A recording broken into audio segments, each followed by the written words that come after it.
Hello friends, welcome to STR. चलतु देखा आजिकार recipe. जदि मो रेसिपी आपण मानक भल लगे लाइक शेयर सब्सक्राइब करेंगे।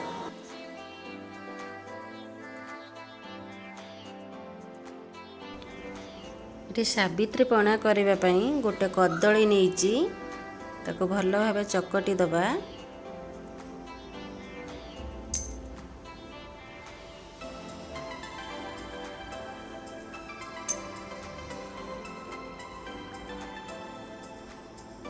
सागु गोटे कप भेदेकी रखी 4 घंटा ताकू दबा।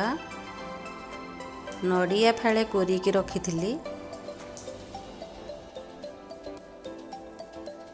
आधा लिटर क्षीर रे छेना करिकी रखी ताकू दबा।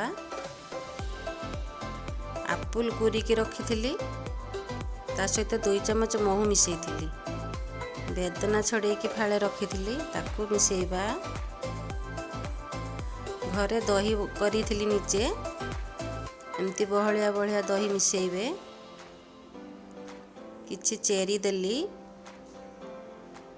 काजू दरदर कुटा देली, गोलमरिच 7-8टा, अलैच 2टा ताकू कुटिकी रखी।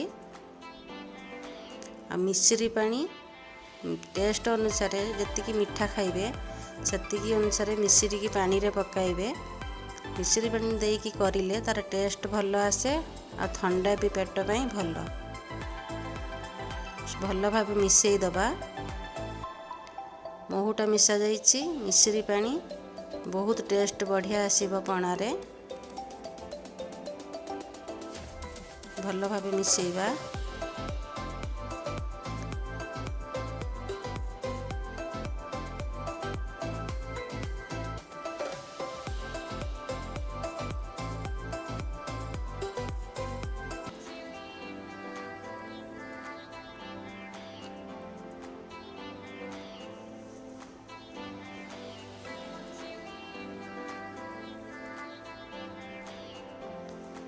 2 ग्लास रेडी हो गला।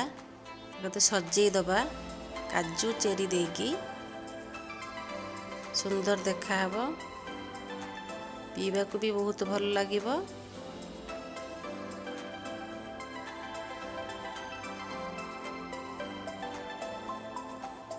प्रस्तुत हो गला सावित्री पणा।